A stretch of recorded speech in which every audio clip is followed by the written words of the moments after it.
Welcome to Cam's Garage. If you have the short attention span that I do, and you want to hear about cars, then you're in the right place. In this episode, we are going to be covering in 5 minutes or less the primary subjects of this week's automotive news. Let's dive in. The Honda Prelude released this week officially, with the embargo being lifted on Tuesday, January 27th. Reviews began coming in from everywhere, meaning that my YouTube was more backed up than traffic during a midnight takeover for another underpowered Honda product. How exciting! The Prelude is an electric two-door coupe with a gasoline generator mated to it, meaning that it is an EV from the ground up. It's built on the Honda Civic chassis, which is arguably one of the best platforms out there, produces 200 horsepower with 232 foot-pounds of torque. However, it only comes with a continuously variable transmission, or CVT, and it costs nearly $44,000 upon delivery. The general feedback on the platform is that it's exceptional. However, it lacks completely in the powertrain department. People are finding that it's anemic and not able to not able to accelerate out of turns at any formal capacity. It's far more similar to a 2026 Honda Insight or a CRZ successor replacement rather than being the old Prelude. It lacks any form of ingenuity that those prior products had. What would have saved this from its inevitable extinction?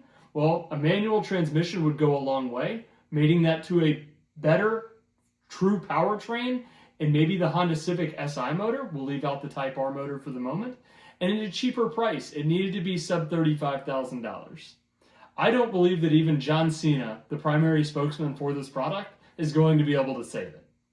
Have you seen the new Toyota teaser that they put out this week? Well, I have. And if you're watching this week's News Weekly update, you've seen it here too. While I do not know, just like everybody else, what exactly this thing is going to be, I think I have an educated guess on it. Well, we know by looking at it that it appears to be either a truck or an SUV. Toyota currently produces 11 trucks and SUVs in the United States, 5 of which are body on frame. Overseas, they now produce what is called the Land Cruiser FJ.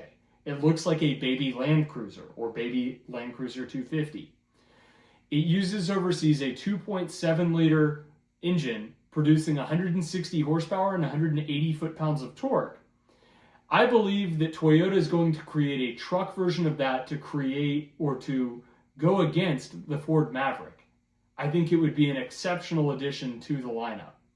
The current Tacoma starts at $33,000 in the SR trim. If you want 4 doors and 4-wheel drive, you're just shy of $40,000. Your market is right there.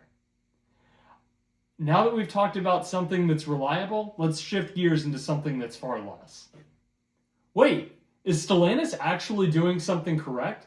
Stellantis began producing the worst sequel to a successful vehicle revival in modern history about 2 years ago, the Dodge Charger EV. The Dodge Charger EV is now up with the all-time worst and pulling $40,000 off of brand new MSRP in 2026. You can buy one for $31,000 brand new from the dealer right now. As of last weekend, though, Dodge has reversed course and is bringing back the gasoline powertrain, starting with the Inline 6, aka the Hurricane motor. These produce 550 horsepower and 530 foot-pounds of torque. And by the way, it's called the 6-pack engine or 6-pack option. That is the most American option ever. Initial impressions of the non-EV Dodge Charger have been pretty good, with majority of reviews criticizing it for its heavy weight and poor stability or poor handling dynamics due to the fact that it's very tall. That's primarily due to the fact that it's built in the same platform as the EV, even though it doesn't have the battery inside of it. I think the big miss here was where the appeal for the prior generation was. And this is where I question how successful this next generation will be. It was predicated on being inexpensive with a large V8 and 4 doors, allowing for maximum hooning at a relatively cheap price. The big question now is, if the Dodge Charger is not the future of the hooning world, what will become that answer? Are EVs still the future for the automotive industry? companies are continuing to pull out of the EV industry due to the changing political landscape and decreasing consumer demand. Stellantis has actually killed the 4xe collection as of this week in 2026.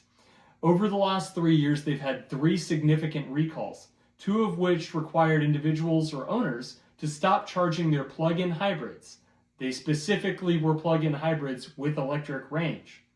19 vehicles over that period have actually caught fire. That's not ideal. As of 2026, a formal stop sale has been enforced, keeping existing paperweights, or 4xes, on dealer lots. Ford and Honda are also pumping the brakes on their EVs, prioritizing gasoline and hybrid powertrains.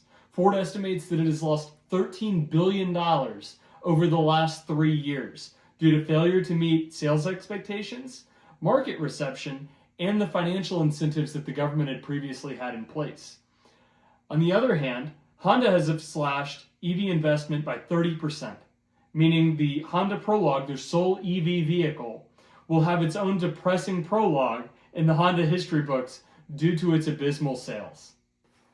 Thank you for joining this week's News Weekly update on the automotive industry. I'm your host, Cameron, and it's been a pleasure to have you. Please subscribe and stay classy, YouTube.